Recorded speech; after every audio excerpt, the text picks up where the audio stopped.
אני הייתי בקולנוע מאוד מזמן, אבל אני מסתפקת בסרטים שמגיעים הביתה לטלוויזיה, ונותן דרון, מה שאתה מספר לנו, זה שמדובר בסרט שהוא בעצם באמת סרט טלוויזיה, שעובר לקולנוע. זה סרט, הבריטים עושים סרטים כל כך טובים, נכון. שהם מוצאים אותם בקולנוע. אני מסכימה איתך. והפעם זה סרט שנקרא בוי איי, נתמקד רגע בשם שלו, בוי איי, הנער א', זה השם שהתקשורת הבריטית הדביקה לאריק, ילד בן 10 שעובר, מבצע פשע אלים ונכנס לכלא.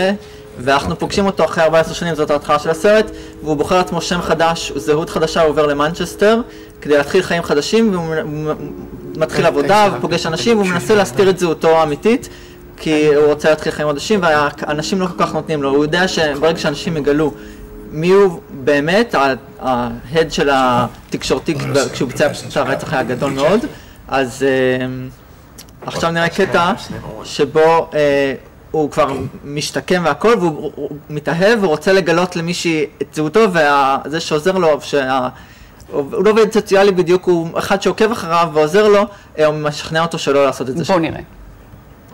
No, no, you can never do this. You understand what I'm saying? You can never, ever do this. Never. Never. She would understand. I know it.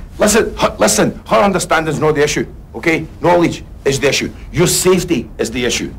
Okay, do you know that there's been a bounty posted for you on the internet? A what? For information regarding your whereabouts. More danger? No, but do you now realise there are people out there who want you? They hate you. They will never let go what happened, ever. Now, listen, you're safe. As long as nobody knows. So you have to be strong. You have to stick by the game plan. And however strongly you may feel this urge, however right you may feel it is to follow it, you can't. מה קורה אחרי שזהותו נחשפת? זה ממש לקראת הסוף, אני לא אגלה. אני רק אגיד שהמשחק מעולה של כולם, במיוחד אנדרו גרפילד בתפקיד הראשי ושל כל השחקנים, וזה נוגע ללב, ממש מרגש. הוא לא סרט מתח, אבל יש שם איזה מתח כל הזמן באוויר שהוא חושש שיגלו אותו. זה רשות האנשים? הסיפור בעצם רשות האנשים? יש גם, והחוסר אפשרות, אנשים לא מוכנים לסלוח. הוא ישב 14 שנים בכלא, הוא עשה את שלו, והוא רוצה להתחיל חיים חדשים, פשוט לא נותנים לו. אני תמיד שואלת, זה היה באמת? זה מבוסס על ספר, שמבוסס על מקרה שהיה באנגליה. בבקשה, זה היה באמת. על שני נערים בני 10 שרצחו ילד בן 3. ואז פה יש פלשבקים לאיך הוא הגיע לכלא, ואיך הוא הגיע למצב שהוא מבצע את מה שהוא מבצע, וזה עשוי לעילה.